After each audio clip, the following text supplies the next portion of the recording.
Good morning, everyone. It is Wealth Wellness Wednesday, June 15th. I hope I got the date right. So messed up with the dates. Welcome to the Two Sisters podcast. Excuse me. My name is Janis, aka Wellness Diva 5.0, and Carol Sue will be on hopefully shortly. She's a little bit delayed, but we are going to jump right on into it. Today, oh my gosh, I'm so excited to have on the Two Sisters podcast today the amazing Alex Spicer. Alex, welcome to the Two Sisters podcast family. Thank you. Thank you for having me. Oh, you're so welcome. Now, excuse me, what I obviously loved in your bio is, and we're going to start there, okay? Okay, yeah. You are an anti-diet dietitian. So let's dive right on into that. Why have you chosen that? And I sense that there is a real passion behind that. Yeah. So I guess when I became a dietitian, my philosophy was always that dieting, like low carb and Weight Watchers and things like that, they just didn't work. You didn't need to go on a diet to be healthy. My way of getting to becoming a dietitian, it's a long story, but it really just started with a family history of heart disease, kind of growing up in a household where that was brought up a lot. And we just were very conscious of, what you need to do to kind of try to prevent heart disease at an early age and things like that. So I kind of was always interested in healthcare. And then when I got to college, I took a nutrition class and, things just clicked for me. I was like, I love food. I love to eat food. And, this goes with my wanting to work in healthcare with something that I'm passionate about. I love that because I think when we take a look at what we eat and how we eat it, and why we eat it, there's significance in that because we all do things that are normal. And you, as you said, you learned at an early age with heart disease in your family, the importance of being able to not go on these fad diets, but be healthy, be conscious about what you do and how you do it. So now you've gone through you went through the training, you're a dietitian. Explain a little bit more how you take your clients through the process. So I have kind of a 3-phase framework. So I guess, do you want me to talk about intuitive eating first? Because that's really what my framework is based off of. Yeah, so for those of you who don't know, intuitive eating is a framework that really encourages people to just listen to their body's signals to tell them what, when, and how much to eat, rather than relying on rules and restrictions from diets or outside sources. And I like to think about this as kind of like going to the bathroom. So when you have to pee, what do? You go to the bathroom, right? Like you get that signal from your body, you feel like you have to pee, so you get up and go to the bathroom if it's available. Nobody would just sit there and be like, well, I don't know, maybe I shouldn't, maybe I should just wait, try all these different things to keep myself from peeing. No, we just listen to our bodies and we go. Because this is a normal, natural process for our bodies, and there are consequences if you don't pee when you're supposed to, right? So same thing with eating. Eating is a normal, natural, necessary process for our bodies. Food is very important for our survival. But we have kind of gone down this path of not trusting ourselves around food and not trusting our bodies to tell us what, when, and how much to eat. And so that can cause a lot of problems. Even though many of us diet or have certain rules or restrictions around food, because of health or because we want to be healthy, at the end of the day, if you're not listening to your body, that can actually have worse, consequences for you than just eating what, when, and how much you want. I felt a lot of depth in what you've described as far as intuitive eating. And as many people know, I at one point in time was unfortunately heavier than my commercial grade kickboxing bag over there, which is over 272 pounds to be exact, slightly over that. And when I realized that I didn't feel healthy, I think for me, that's what clicked in, and I promised myself I was not going to go on another diet, because to me, the word diet it has a very negative connotation to it. So I just wanted to get healthy. So, okay, great. I took that first huge step. And let me tell you, that was a huge step because it was painful in more ways than one to take that first step, right? Yeah. I went on a venture to get healthy. And what I did was just kind of scaled back and paid attention to what, when, and how much I was eating. And of course, I added the why, a lot of whys. Why am I eating a bag of chips? And no lie, I would sit there and eat a whole bag of chips before dinner time. Well, because I was bored. Well, what was, I had to look internally at what I was doing and how I was doing. Long story short, I was very successful. I've kept all the weight off. And sometime when I originally lost the weight, and that's something else that I want to touch upon too, because you're an expert in this field, being a health coach and, coaching some of my different clients, the one thing, especially for women, that comes up is after they lose the weight is, number one, they don't recognize themselves in the mirror. They still see a fat girl there. I was very chubby. I was very heavy. And the other thing was, it's not that I was afraid to eat. I was still nourishing my body, but excuse me, if a bowl of chips came around, I was like, now I know for myself, I have to be very careful around chips. That has a lot of emotional attachment to it, I guess is what I'm trying to say.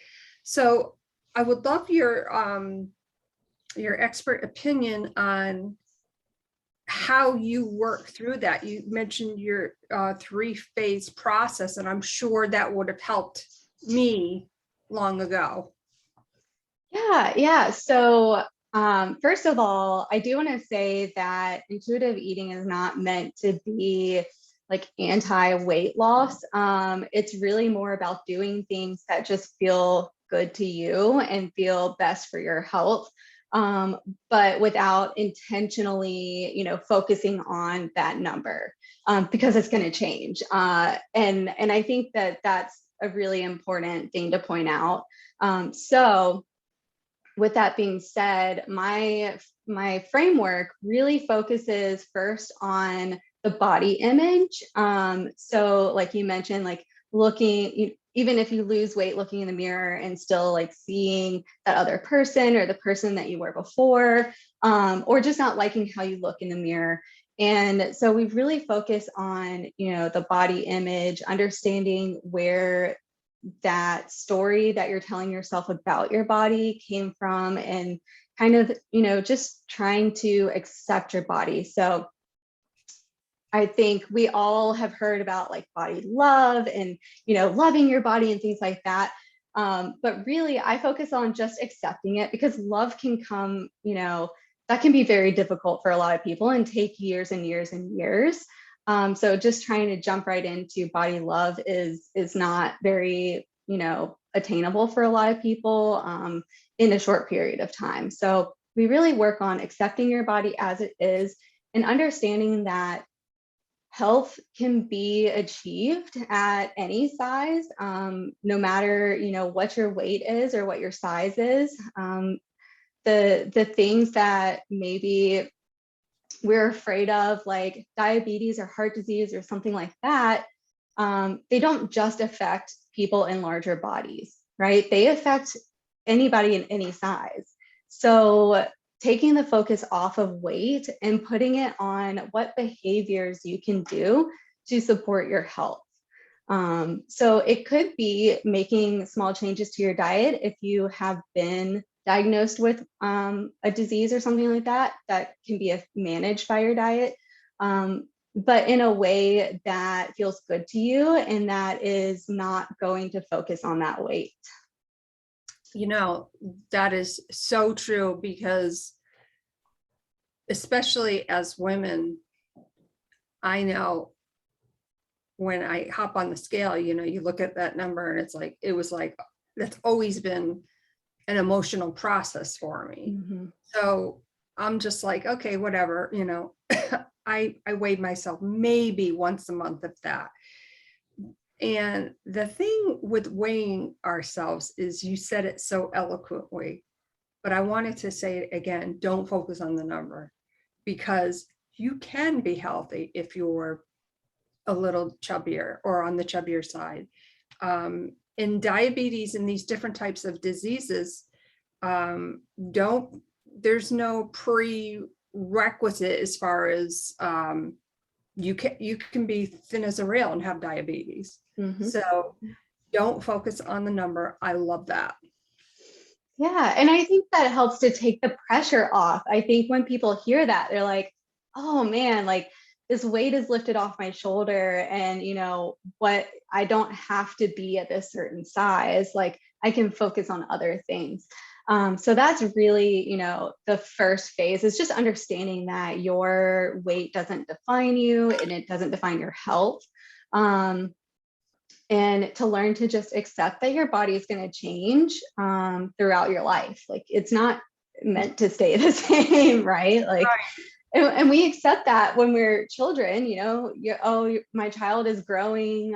They go through phases where they're long and lean, and then they might, get a little bit bigger, and then, they'll lean out again, whatever it is. But as adults, we for some reason feel like we have to stay the same size all the time, which is just not true.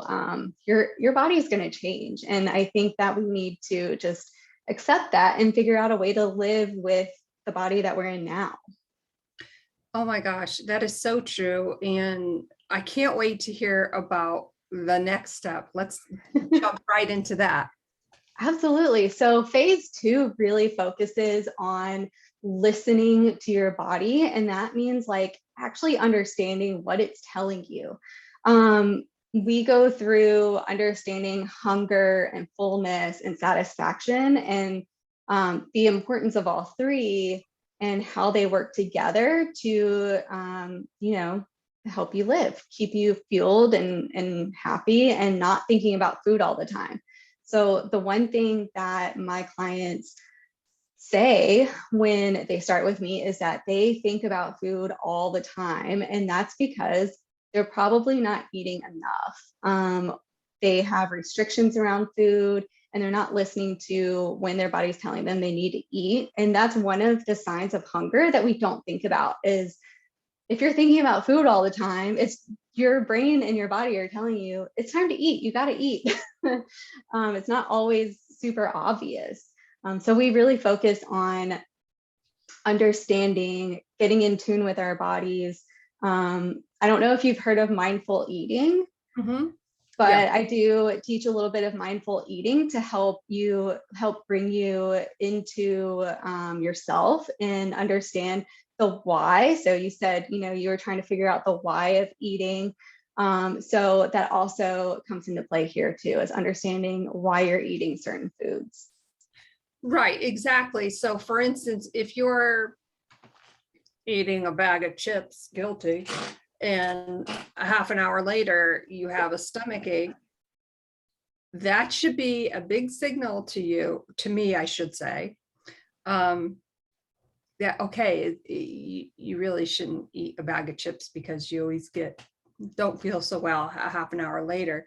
So I have bought, FYI, I have bought bags of chips, most recently. And if I want them, like I come up with these different little, I don't want to say tricks. That's not the word I want to use. But I'm like, okay, if I really want that a couple of chips, let me have a glass. I love the glass of water thing because that kind of gives me that opportunity to kind of take a step back. And of course, drinking water is good for you and it makes you feel fuller. So if I still really want a couple of chips, my favorite number is 5. So I pick out 5 chips. And of course, they have to be the biggest chips in the bag. So, but anyways, that's kind of what I do. So thank you for sharing that. Understanding that why is so important. Yeah, absolutely. And I think the other important piece to that is doing it without judgment. So, questioning why you're craving something, or you maybe ate past comfortable fullness, but not judging yourself for it. And I think that is where the difference lies between intuitive eating or mindful eating like that and dieting. Dieting is full of judgment. You're always telling yourself, no, you're bad. I shouldn't do this. I know better than this, but I'm going to do it anyway. And that this takes that away. So you're just looking at it from curiosity and, saying, it's okay. It's okay if I want these chips. It's okay if I eat this bag of chips, but I know it's not going to make me feel good. What is it? Why am I feeling like I need to overeat or eat more than what's going to make me feel good? Right, exactly. Because usually when you're craving something, it may not necessarily be hunger. It could possibly be a deficiency in a major type of micronutrient or something of that nature. Mm-hmm. Yeah, absolutely. But it also could be hunger. So that's where why it's important to understand, like, what are your specific signals to tell you that you're hungry? It takes a long time to understand that too. It's not just going to happen overnight because, most of us over a lifetime have learned to kind of ignore those signals and only go by certain rules that diets have told us, or that we have learned from other people. So that's not going to happen overnight, but it is a good way to just have a better understanding of your body. Mm-hmm. Excuse me, that's so true, because I think too, as we go through seasons in our lives, not only do our bodies change, but different foods maybe that we used to love don't really agree with us so more. So it's really important to kind of like take notice of that. And that's part of all that. So let's dive into number 3. I can't wait to get into it. So the third phase is actually learning about how to nourish your body. So we've kind of gone through, accepting our bodies, learning what our bodies are telling us and trusting our bodies. And now we're going to learn how we can nourish our bodies in a way that makes us feel good. So this focuses on the nutrients and the nutritional aspect of food. I take my clients through each of the food groups, help them understand like the importance of all the nutrients that you get from all the foods. Like, all foods can fit into your diet. All foods have nutrition.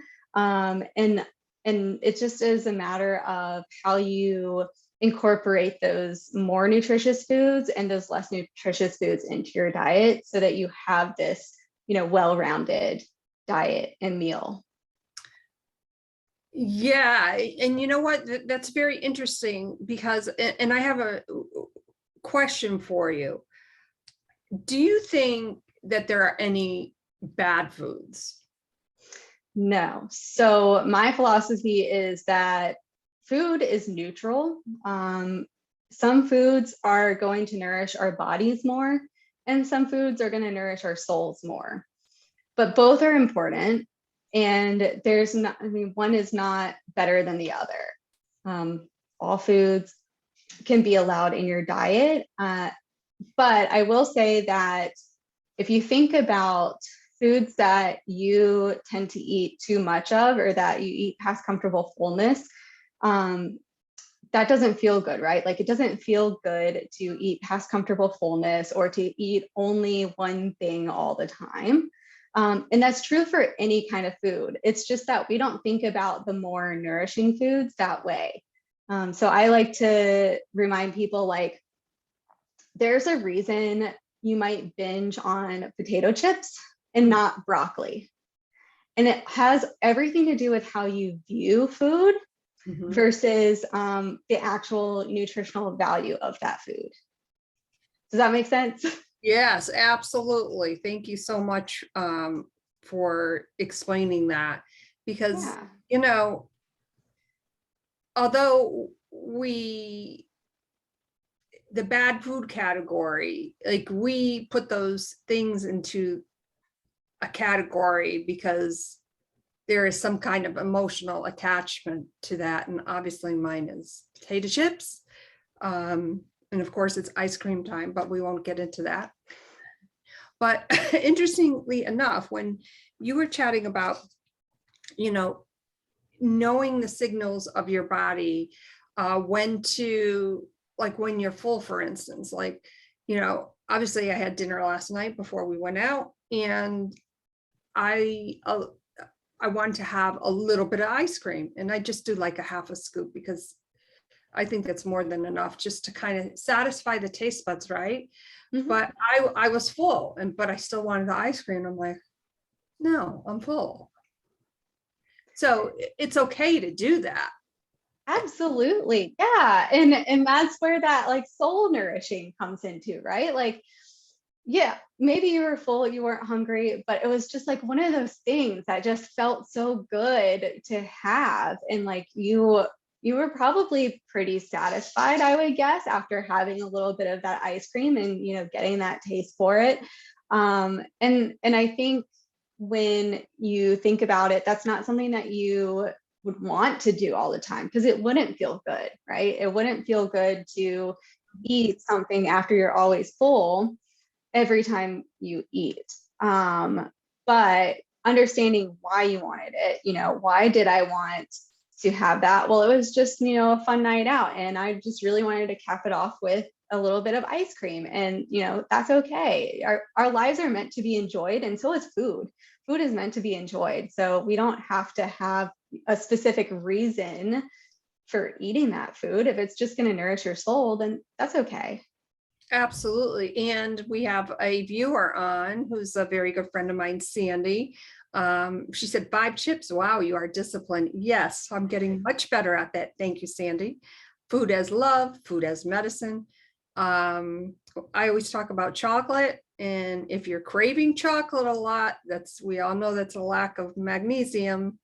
And she also has a comment about bad foods. No bad foods, only foods that don't serve us in the best way.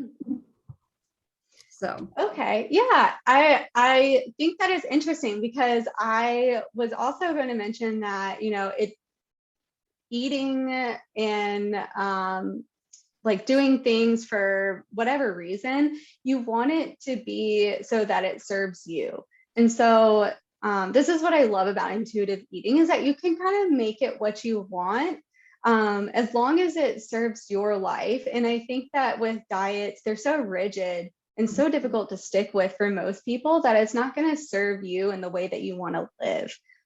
So you can make it what you want, and food is the same way. You can eat foods that serve you in the best way that you feel, you know, it does. So if you want to eat more fruits and vegetables because you just feel better if you do, then that's awesome. Go for it. If you feel like it's, you know, you want to have your little bit of ice cream after dinner, even if it's every night, that's okay too, if that's what is going to serve you and make you feel satisfied and happy. absolutely. Now, I know too, we were chatting before, excuse me, about, different diseases like diabetes and that type of thing, and heart disease. Um, so just because I lost all this weight doesn't mean that I still won't get diabetes or heart disease, because those are genetic factors. And a lot of that does go into, a person's health history. I'm going to try to fight it as much as I can, because I do feel healthier. But I do also want to point out, after your clients go through that process of working with you, I'm sure a byproduct of that is that they not only start to feel better, they have a sense of they are taking charge, they are taking control of their lives. And as a byproduct of that, they probably have lost some weight. So it's not guaranteed. A lot of people, it just depends. It depends on where your body wants to settle. So there's a book called Anti-Diet by Chrissy Harrison. She is a dietitian, and she has a quote in that book that says, I'm probably going to butcher the quote, but it's something along the lines of the weight that what was it?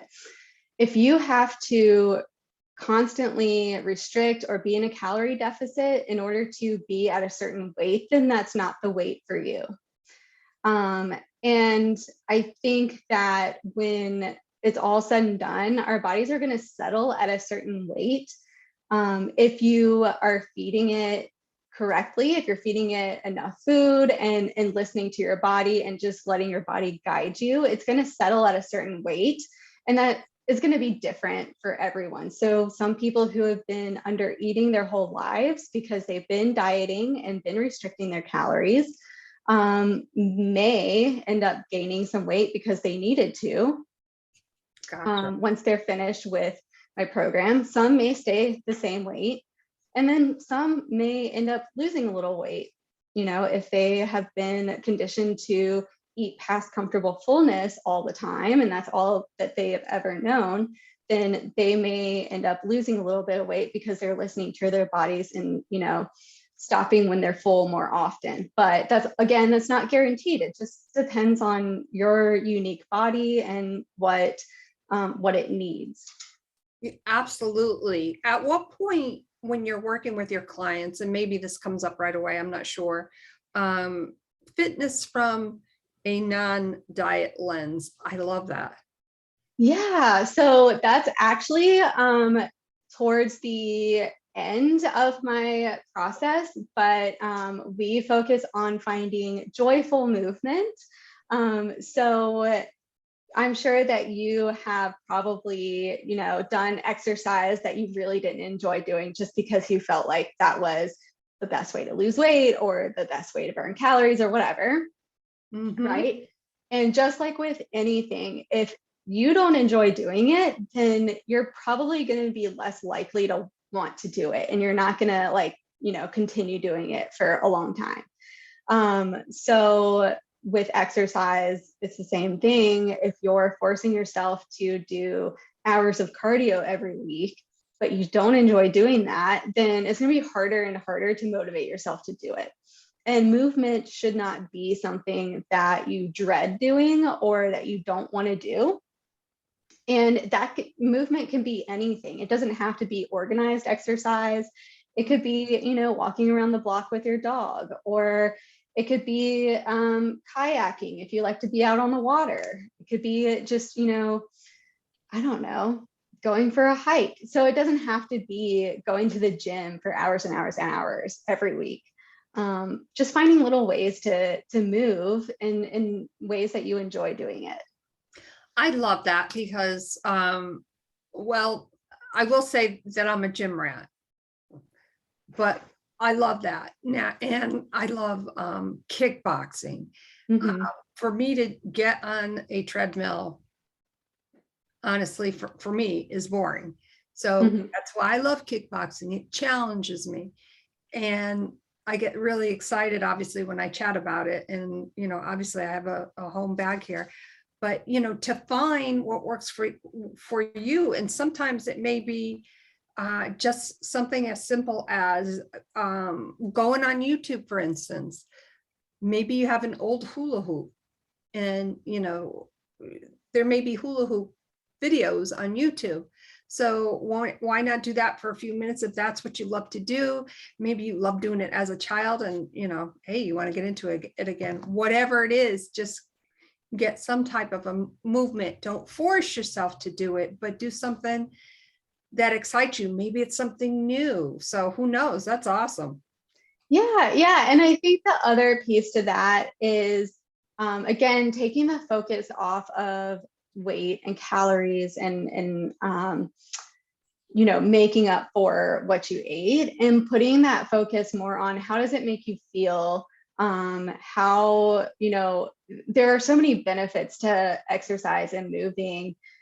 What do you want to focus on? And you can look at other aspects of fitness besides the calories and the weight and things like that. Like, there are other things that you can focus on if that's what you want to do. Or like for me, I just exercise purely because it makes me feel good.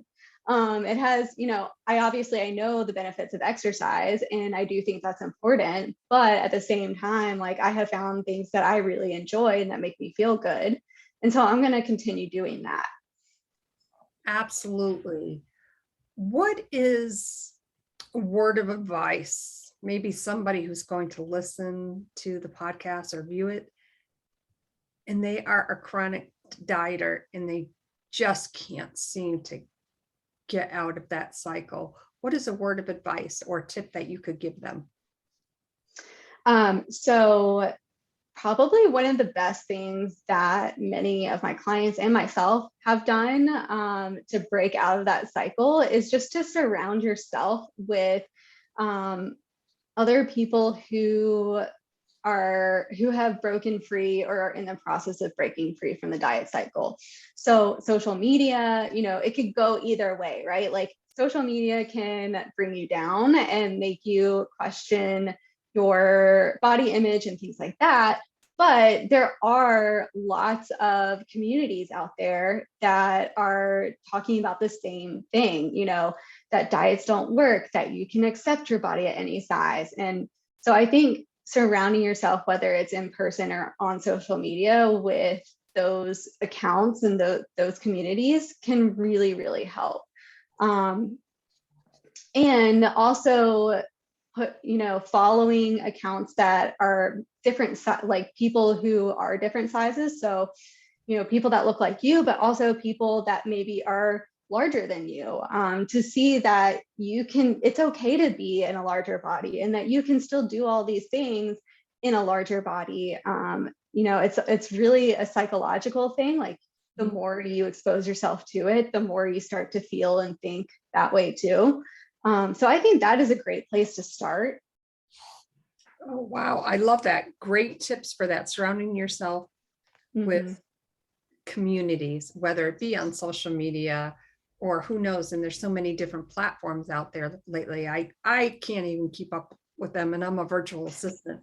And of course now audio social media, which is the hottest topic. And I know that they have different communities on there as well.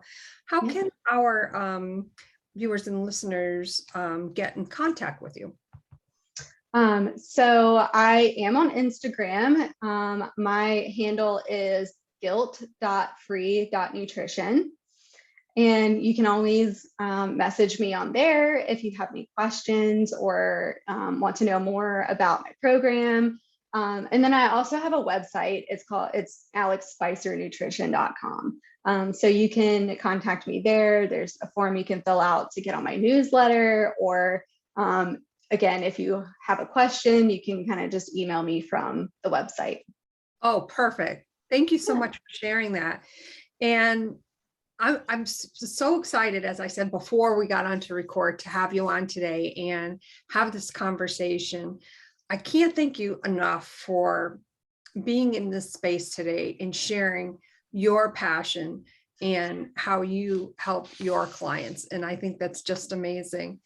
Folks, Alex shared some great information today, and, definitely go to her website, alexspicernutrition.com, or contact her on Instagram, guilt.free.nutrition. Mhm. And I will make sure all that information gets in the show notes. We have a thank you, Alex, from Sandy. Thank you, Sandy. Obviously, today is Wealth Wellness Wednesday. Unfortunately, as I said, Carol Sue was delayed. She does a much better description at describing Wealth Wellness Wednesday. It's giving from the heart. It's not so much a money exchange, but it's giving from the heart. Of course, money exchange would be great. Wealth Wellness Wednesday, sharing the wealth. Maybe you're at the gas pump and you put, a $5 bill in, whether you put your credit card, create that ripple effect, whatever it may be for you. Carol Sue, she wanted to be on today, and I know that she will be watching this, and she'll say, I did okay with the description, but whatever. Did the best I could. Hey, Wealth Wellness Wednesday, as I said, my name is Janis, aka Wellness Diva 5.0. Thank you again, Alex. Thank you so much having you on today. Folks, don't forget to come back often. We definitely will be having Alex on again. Everyone, have a great Wednesday. Thank you so much, everyone. Bye-bye. Bye. Thank you so much for having me. You're welcome.